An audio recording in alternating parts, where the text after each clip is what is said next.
Hello there, I'm the Dragonator, and I like fairy tales. Happy Halloween, everybody! Sure, it sounds strange for a Halloween special to be more King Arthur, but if you recall, last weekend's streams, they were all Splatterween. And the question was, what would you be in a fantasy world? Wizard, knight, or ninja? So I guess you could say I have a couple more tricks up my sleeve. Or rather, treats. And today is going to be the finale of King Arthur. If you're interested in this tale, it'll be in the description below as always. So without further ado, let's get started. After Lancelot exiled himself from Arthur's kingdom, he ended up establishing his own kingdom of sorts. Gawain still hated Lancelot.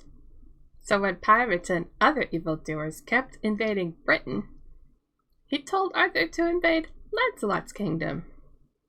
Mordred, Arthur's nephew, seconded this notion, saying that he could be in charge as he invades Brittany. That's Lancelot's kingdom. Arthur knew that saying no to Gawain would severely weaken their armies, so he agreed to the offer.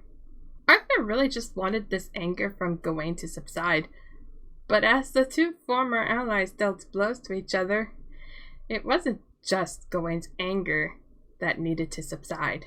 It seemed he also had a magical power given to him by Morgan Le Fay. With this power, he was sure to eventually slay Lancelot. Still heartbroken by the situation, Lancelot, after days of battle, tried to tell his side of the story.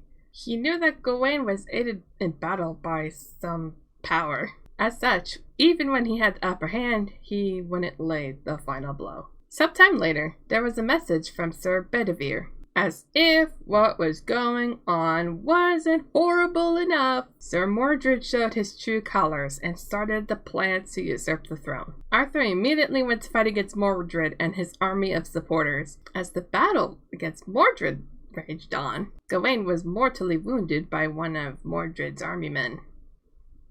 He had one last request. In writing, tell Lancelot that he was sorry for the mess he caused, and to help Arthur in the fight against Mordred. This letter never got to Lancelot.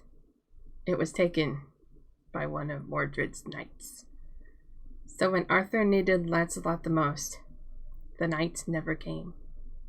One by one, the Knights of the Round Table were slain in battle.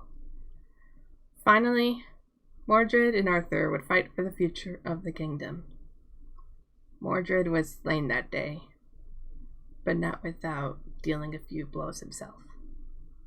Arthur, barely hanging on, told the surviving knights to take his sword to one of the nearby lakes and tell him what happened.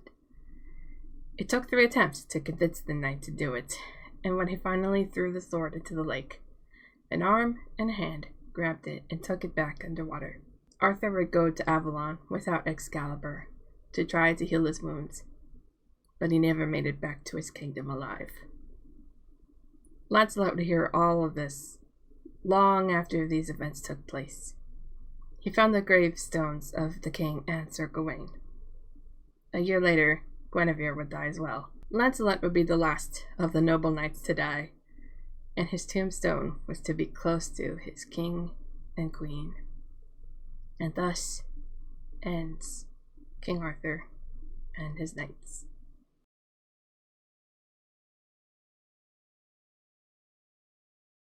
Thank you for watching. I hope you enjoyed the video. I know a little bit about the tragedy of what happened with Arthur, Gawain, and Lancelot, but I didn't know how point A went to point B. I had no idea that they actually did find the Grail, but weren't able to actually bring it to the king. I didn't know that Percival died and one of the other knights as well.